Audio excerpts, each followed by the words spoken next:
नमस्कार साथियों, आज मैं काफी भारी मन से ये वीडियो बना रहा हूं। पिछले कुछ दिनों से जो राम मंदिर के चंदे में हेराफेरी और चोरी की घटनाएं सामने आ रही हैं, उसने हम सभी का सिर शर्म से झुका दिया है।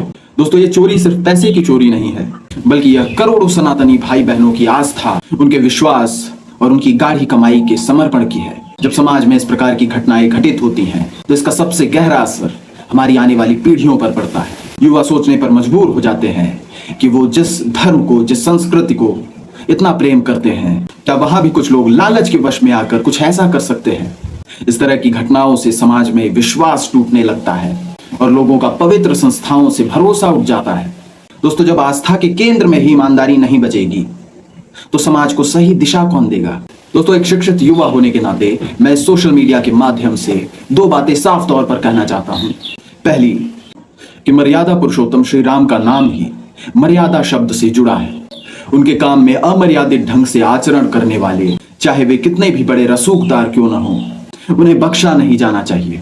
प्रशासन से हमारी साफ मांग है कि इस मामले की पूरी पारदर्शिता के साथ जांच होनी चाहिए और दोषियों को ऐसी कड़ी सजा मिले जो एक मिसाल बन जाए। धर्म की आड़ में अपना घर भरने वालों के लिए इस समाज में कोई जगह नहीं होनी चाहिए। और दूसरी बात, हमें खुद भी जागरूक होना पड़ेगा। दोस्तों, अब समय आ गया है कि हम अपनी अंधभक्ति से बाहर निकलें और सारी व्यवस्था में पारदर्शिता की मांग करें। जब तक हम सही को सही और गलत को गलत कहने का हौसला नहीं रखेंगे, तब तक ऐसे लालची लोग हमारी आस्था के साथ खिलवाड़ करते रहेंगे। मर्यादा पुरुषोत्तम श्री राम जी ने हमें त्याग और ईमानदारी सिखाई थी, लालच और चोरी नहीं। आइए हम सब मिलकर इस बुराई के खिलाफ खड़े हों। अगर हम अपने आप को सच्चा सनातनी कहते हैं, तो हमारा पहला धर्म है अपने समाज को स्वच्छ और ईमानदार रखना। इस दाग को धोने के लिए हमें खुद आगे आना होगा।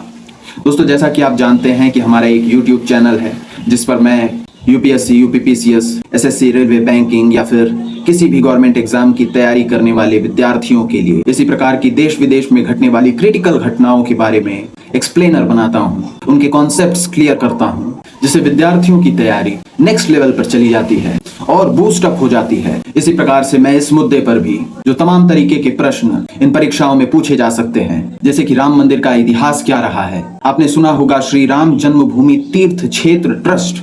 तो ये ट्रस्ट क्या होता है, ट्रस्ट के पास क्या क्या अधिकार होते हैं, क्या सरकार ट्रस्ट को कभी भी हटा सकती है, क्या राम मंदिर का पैसा सरकार का पैसा है, या फिर इस प्रकार के बड़े मंदिरों में जब चंदे की राशि एकत्रित होती है तो वह कहां जाती है। दोस्तों, इस प्रकार के तमाम प्रश्न बहुत ही आसान तरीके से मैं अपने YouTube चैनल पर एक्सप्लेन करने वाला हूं, तो फटाफट से इस चैनल को सब्सक्राइब कर लीजिए। धन्यवाद। जय श्री राम, जय हिंद।